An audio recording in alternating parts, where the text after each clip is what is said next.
Greetings and welcome to Cap'n Jon's almost live story half hour, brought to you from the sleeping fishing village of Little River, Nova Scotia, Canada.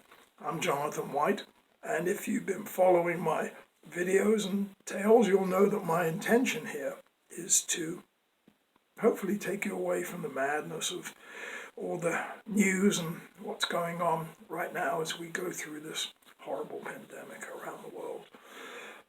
So, this is the fourth episode of my readings from my books, and it carries on from part two of my last reading, which was Kashmir Adventure, where I managed to get out of India before the borders were closed and war erupted with Pakistan, and I'm in the town of Lahore trying to get back to America to get some medical treatment. I'm still pretty sick. So let's continue the reading. This is actually from my second book, which is called Everyone Said I Should Write Another Book. And it's a chapter called Hard Journey Back. So where are we? Here we are.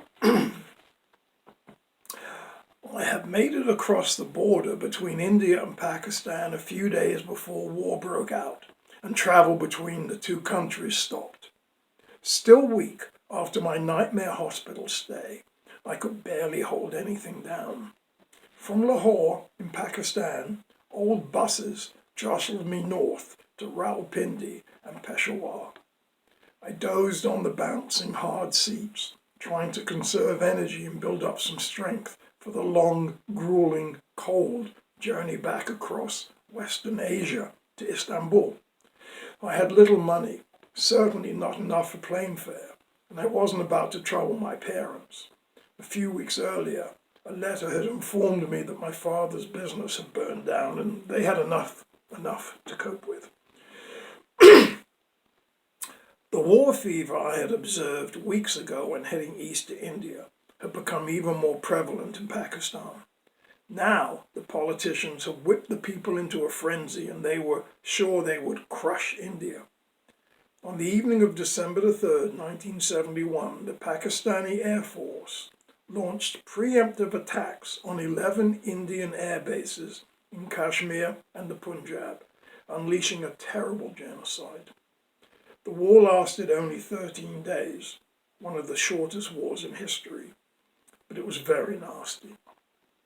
Millions of refugees fled from eastern Pakistan into India, and there were awful atrocities committed against the Hindu population.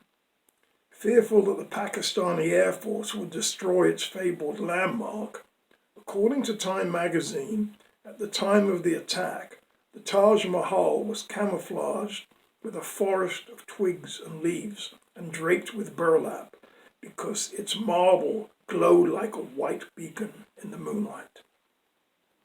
Traveling doggedly northwest, in 4 days I arrived at the Khyber Pass, 3 miles before the border post between Pakistan and Afghanistan. This winding gash in the Hindu Kush mountain range is one of the oldest passes in the world and has been in use for thousands of years. It was a crucial link on the fabled Great Silk Road. On my journey east months before, I had traversed it in an old Land Rover belonging to an eccentric Australian I had met in Jalalabad. We had been shot at by some bandits, and he had a trophy bullet hole in the driver door right under his seat. This time, heading west, I had stood in line with a ragtag bunch of Afghanis waiting in the cold for transport through the pass to the Afghan border. An ancient American car, a 1947 Dodge, wheezed towards us, blue clouds of smoke coming from the exhaust. It was rusted and battered, and the driver was very proud of it. "Oh, please, mister, sit in front, bag on roof. Only 5 Afghanis, mister." And I happily paid him his couple of dollars and watched as my battered backpack was tossed onto the roof and strapped to the rack next to old suitcases and chickens in small boxes. He smilingly ushered me into the car and I sat next to him on the front seat. Then 9 large, smelly Afghans piled inside, one to the left of the driver, 2 more on my right, and 6 in the back. They were chatting happily, sitting on top of each other, all crushed together. Our driver let out the clutch, and the car chugged forward, with what remained of the springs groaning and protesting. We painfully, slowly made our way to where the road started and fell in behind a brightly painted, gasping truck. As we drove the road, the engine straining, I started to feel lightheaded and nauseous. Was I about to have another round of dysentery, crammed in this car, unable to stop and get out? But my stomach wasn't rebelling, so it wasn't that. And then I smelled it, exhaust fumes, and they were coming up from a hole in the exhaust pipe, through the rotten floor right under my seat. Gesturing to the driver, I convinced him to have all the windows cranked down, which let a blast of cold air into the car. But I could breathe again, and my headache started to recede. We bounced and jostled our way down between the steep sides of the pass, which had held back invaders from Genghis Khan to the British Empire. Large lorries, garishly painted, some pulling trailers, strained up the steep, tortuous road, transporting goods and people between the two countries. Parallel to the 2-lane road was the old camel trail, still in use. As we slowly wound down the road, on the left, I saw a cloud of dust coming towards us.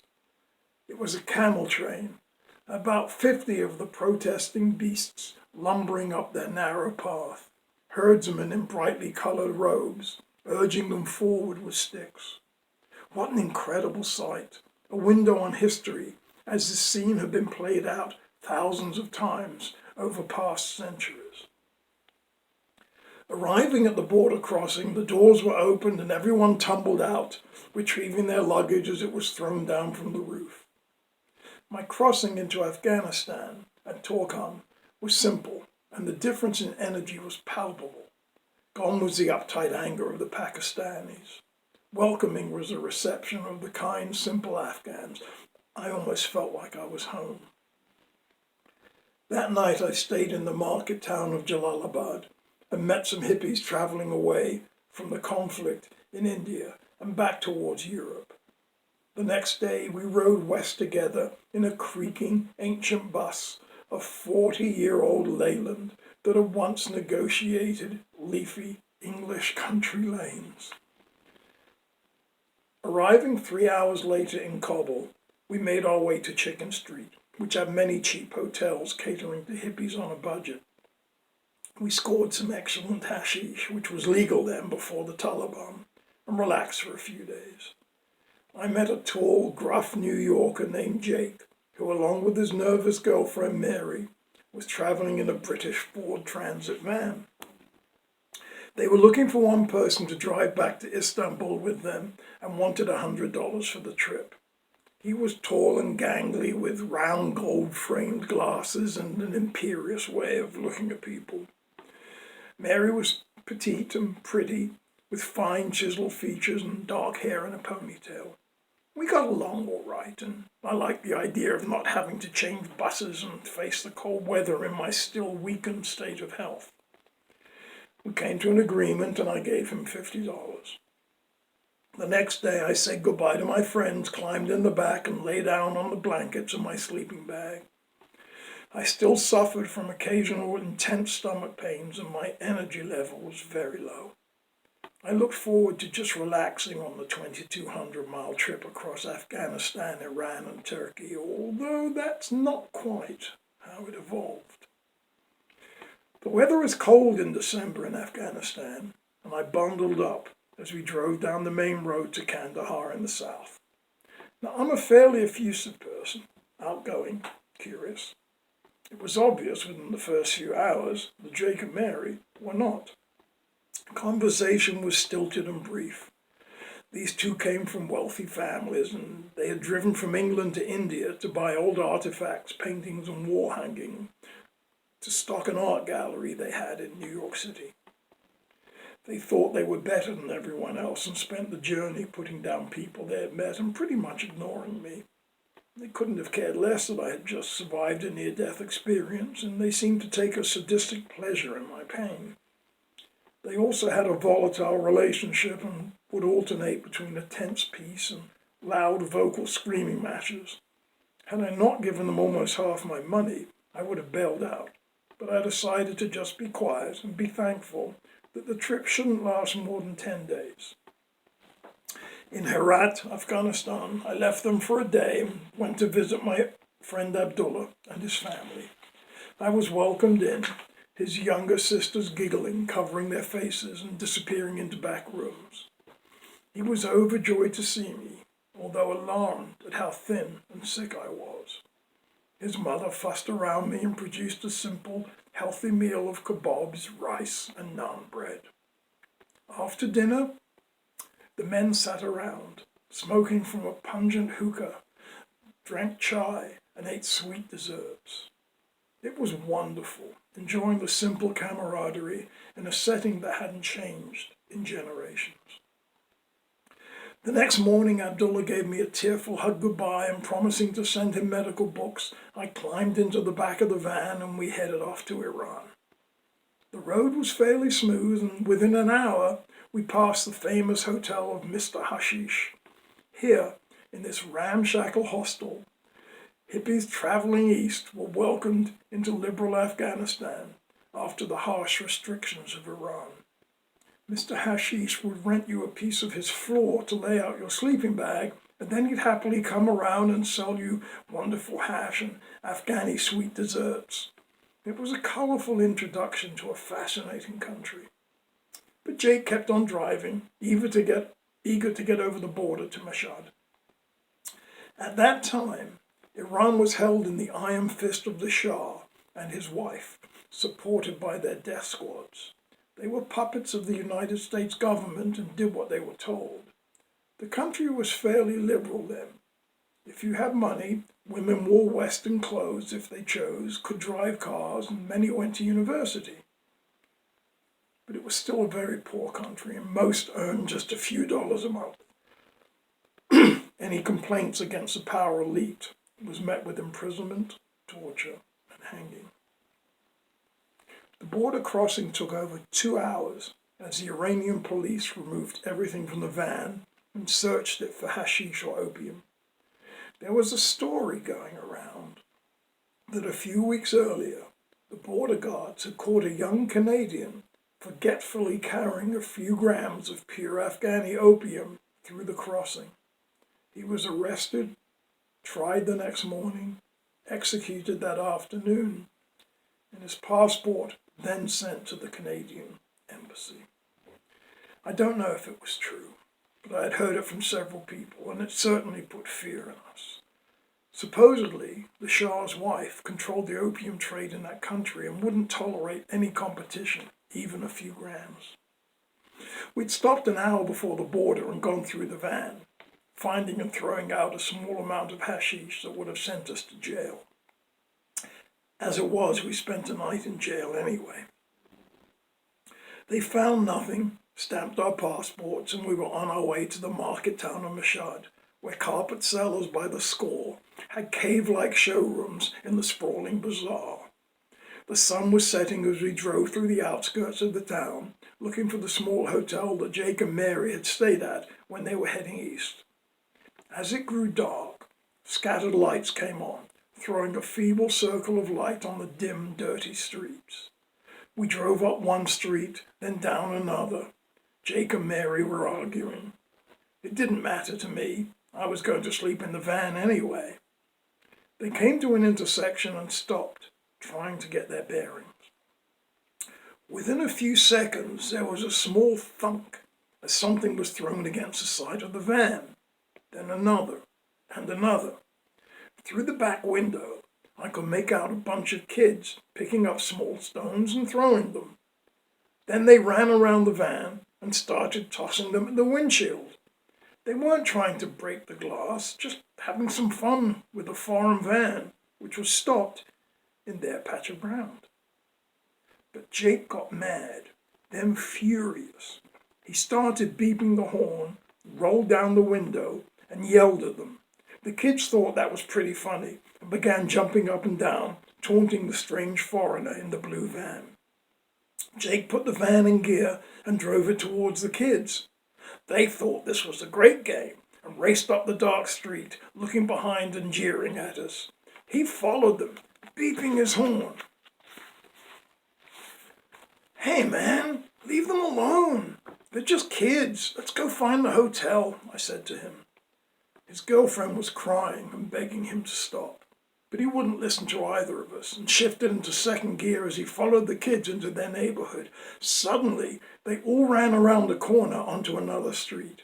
Jake yanked the wheel to the left and screeched around the curve. I was flung to the right and then rolled sharply forward as the van stopped with a bang. I looked up to see that we had run smack into a lamppost, which was now leaning at a 45-degree angle. Steam was coming out of the cracked radiator, and a trickle of blood ran down Jake's face where it had hit the windscreen. Mary was crying hysterically, and the kids had come back and were jumping up and down with glee, laughing and pointing. Within 2 minutes, it wasn't just the kids.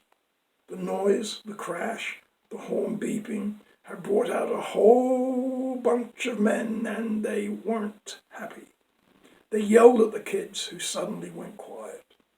I looked cautiously out the curtains of the back window and drew back as 4 hostile Iranian faces glared in at me. This was not good at all. "I'm going to grab one of those kids," spluttered Jake, dabbing his forehead as he reached for the door handle. "I would not recommend that, ma'am," I said forcefully from the back. "There's a whole bunch of really pissed off Iranians out there, and you just knocked down their lamppost. Why don't you see if you can back up, and we should get the hell out of here, and make sure your doors are locked." I don't know how this jackass had made it across Asia to India, but he made a real mess of it that night. He started the engine, but the radiator had pushed back into the fan and made a terrible grinding noise. He turned it off, but he had really angered the crowd, and they started banging on the side and rocking the van. Now I was scared, really scared. First we had chased their kids in a vehicle, then knocked down their lamppost, then tried to leave. I heard a siren in the distance, and as it got closer, the men outside backed off, and the van stopped rocking. "Make sure you got your passports and paperwork ready, man. Here come the fuzz." A car screeched to a halt behind the van, siren screaming, blue lights flashing. 2 doors slammed, and loud voices could be heard, apparently ordering the men away. One came to the driver's door and one to Mary's. She was shaking violently, probably in shock from the crash. I decided to be as little involved as I could and leave this idiot to extricate himself. They gestured to Jake to unlock his door and then ordered him out. Mary did the same, and the police looked in and saw me. I opened the side door and stepped into the cold night. I didn't know how they would treat us.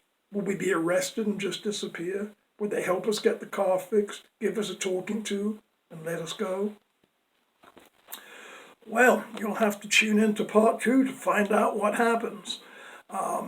It was a pretty intense night. So, part 2 is, the link to part 2 is on the Facebook text, and I'll see you in a minute.